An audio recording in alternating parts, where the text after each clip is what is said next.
Hari ini saya akan berbicara tentang healthy mindset. Pola pikir yang sehat. Perhatikan ini saudaraku, your mindset determine your life. Pola pikir saudara itu menentukan hidupmu. Itu sebabnya penting punya healthy mindset. Pola pikir harus sehat. Kenapa? Pola pikir yang negatif saudaraku itu membuat hidup jadi berat. Kan? Hidup jadi kayak terpenjara gitu. Hidup rasanya jadi kayak aduh susah gitu. Sebaliknya healthy mindset, pola pikir yang sehat, pola pikir positif.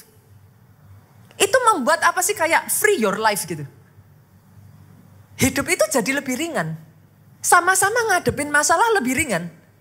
Akhirnya ya saudaraku, hidup itu rasanya jadi lebih kuat. Jadi indah. Oke? Hari ini saya akan mengajak saudara untuk lihat dulu firman Tuhan itu bicara apa tentang pola pikir. Dari situ nanti kita lihat. Bagaimana kalau ternyata pastor saya udah punya pola pikir salah, gimana cara saya ngubahnya? Kita lihat ya saudaraku. Kita buka dulu Roma pasal 12 ayatnya yang kedua. Ayat ini ngomong gini. Janganlah kamu menjadi serupa dengan dunia ini. Tetapi berubahlah oleh pembaharuan budimu. Sehingga, nah catat dulu tujuannya apa? Kenapa? Kok kita harus punya healthy mindset? Tujuannya tulis dulu saudaraku. Sehingga kamu dapat membedakan mana kehendak Allah, apa yang baik, yang berkenan, dan yang sempurna. Tujuan utamanya itu. Kenapa pola pikir kita harus jadi pola pikir yang sehat? Karena kalau enggak, saudara itu enggak bisa ngerti loh mana kehendak Tuhan, mana bukan. Akhirnya banyak orang jalan sesuai kehendaknya sendiri. Betul ya? Jadi bukan enggak semata-mata semua tuh salahnya iblis, salahnya iblis, salahnya iblis. Seringkali kita berjalan sesuai kehendak daging, itu aja. Kok bisa gitu pastor? Kan udah ke gereja, kan ini, kan itu. Kok masih begitu? Kenapa saudaraku? Karena tidak ada pembaharuan pikiran. Ternyata kalau pikirannya tidak dibaharui Pak, manusia itu incapable of knowing mana benar, mana salah. Tadi kan Alkitab bilang sudah, kita nggak tahu mana kehendak Tuhan, mana yang baik. Betul ya? Mana yang berkenan. Bahkan mana yang sempurna. We are incapable of it. Untuk kita bisa ngerti kehendak Tuhan, banyak di sini kan kadang tanya sama saya ya, Pastor, bagaimana saya tahu rencana Tuhan apa bukan? Nah ini. Pikiran kita ternyata yang harus diperbaharui terlebih dulu saudaraku. Pola pikirnya yang harus diperbaharui. Nah firman Tuhan ngomong gimana? Yang pertama saya breakdown ayat ini jadi dua ya. Oke ya. Yang pertama janganlah kamu menjadi serupa dengan dunia ini. Artinya gimana? Jangan kita punya pola pikir yang sama dengan pola pikirnya dunia. Saya ulang lagi ya saudaraku. Jangan sampai anak-anak Tuhan pola pikirnya duniawi. Sepakat sampai di sini saudaraku? Pola pikir dunia itu kayak apa pastor? Firman Tuhan tuh ngomong gini saudaraku. Jalanku bukan jalanmu. Pikiranku bukan pikiranmu. Sejauh langit dari bumi, jauhnya jalanku dari jalanmu, pikiranku dari pikiranmu. Alkitab ngomong gini, sejauh langit dari bumi. Berarti yang satu tinggi, yang satu rendah. Yang satu di atas, yang satu di bawah. Sejauh itu pikiran Tuhan dari pikiran dunia.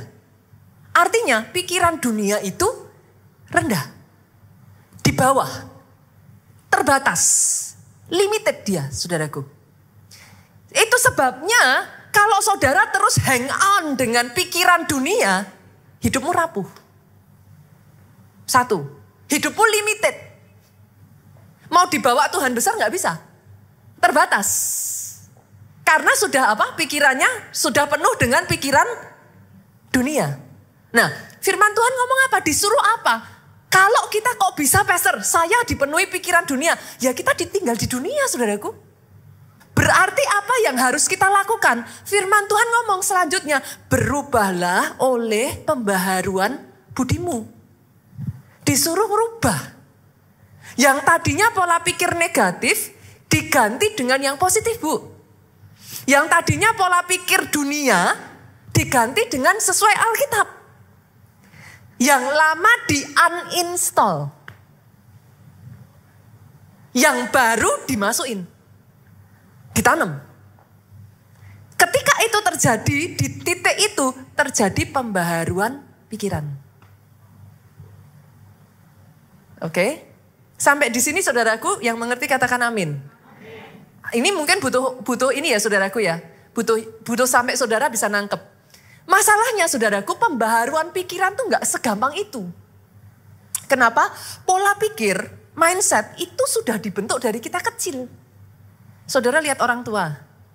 Oke ya, saya tidak semua hal kita salahkan orang tua loh ya saudaraku. Anak-anak kan sukanya gitu, gara-gara papi mami sih gitu kan. Saya gini karena lihat papi mami. Gak selalu gitu saudaraku, tapi yes, pola pikir itu dibentuk dari childhood. Pertanyaan saya, segampang itukah Pak dirubah? Gak segampang itu. It takes time, it takes passion, kesabaran, dan konsistensi untuk merubah pola pikir. Gak segampang itu saudaraku, merubah pola pikir. Itu sebabnya saya katakan kepada saudara, gak cukup seminggu sekali. Saudara punya pola pikir itu seumur hidup dari childhood kecil, terus saudara seminggu sekali bisa berubah? Gak cukup. Gak heran hari Minggu saudara diisi Senin, Selasa, Rabu, Kamis, Jumat, Sabtu, perang. Loh, karena ketika diisi itu muncul pola pikir baru. Tapi yang lama masih bercokol, gak mau pergi. Perang dia, tabrakan. Nah tinggal mana yang menang? Tinggal mana yang menang? Mengubah pola pikir itu seperti gini saudaraku. Ibarat pikiran kita ini gelas ya. Saudara isi dengan kopi. Kopi warnanya apa? Hitam coklat pekat lah ya saudaraku. Oke. Sekarang saudara kepingin nih. Saya gak suka warna gelas itu jadi hitam. Coklat pekat. Saya mau jernih. Apa yang harus saudara lakukan? Apa saudaraku? Seandainya pola pikir kita tuh segampang dibuang isi kopi ganti air putih itu udah enak saudara. Tapi gak bisa. Kalau gak bisa what should you do? Apa yang saudara harus lakukan? Kita baca ya ayatnya. Apa yang dikatakan firman Tuhan? Gimana caranya kita merubah pola pikir yang existing, yang salah, yang negatif, yang sudah ada, yang duniawi. Jadi pola pikir yang benar. Kita lihat ya ayatnya. Yuk, Filipi pasalnya yang keempat, ayatnya yang ke-8. Ngomong gimana? Akhirnya saudara-saudara, isilah pikiranmu dengan hal-hal yang bernilai, yang patut dipuji, yaitu hal-hal yang benar, yang terhormat, yang adil, yang murni, yang manis, yang baik. Garis bawahi kata ini ya saudara. Berarti cara saudara ngerubah dengan gimana saudara? Isilah pikiranmu. Oke ya. Tahukah saudara apa yang membuat orang susah mengampuni? Sederhana Bu. Karena di pikiran kita, kok enak dia yang bikin salah. Kok saya yang harus ngampuni? Rugi dong. Mindsetnya gitu ya Bu. Itu sebabnya mengampuni sama dengan rugi. Mana ada orang mau rugi. Makanya tidak mengampuni. Make sense ya? Make sense ya? Semuanya itu pola pikir. Pola pikir. Itu sebabnya saya mengatakan di awal saudara, your mindset determine menentukan your life. Hidup saudara. Nah terus caranya, pastor, kalau saya mau ngerubah, gimana? Diisi saudara. Pikiran yang tadi ngomong mengampuni sama dengan rugi. Mengampuni kalah. Mengampuni semua pikiran-pikiran yang salah itu diisi.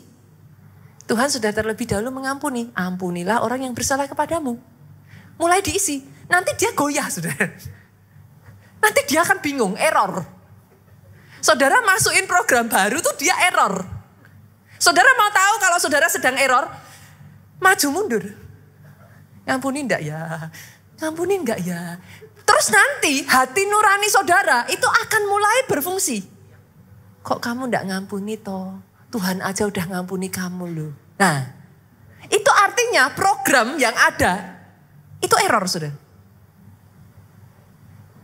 Kalau saudara isi terus, isi lagi, itu sama seperti gelas. Tadi kopi, gelap, hitam, coklat pekat ya. Saudara isi air putih aja terus. Apa yang terjadi? Coklatnya jadi pudar kan? Nah, pelan-pelan lama-lama kan jadi kayak apa sih? Kopi susu gitu kan, saudaraku. Coklatnya yang tadinya gelap itu jadi pudar, Pak. Diisi lagi, isi lagi, isi lagi. Lama-lama jadi kayak krem-krem gitu, Pak. Isi lagi sampai meluber, sampai keluar. Akhirnya coklatnya keluar semua, jadi air jernih. Make sense ya Bapak Ibu?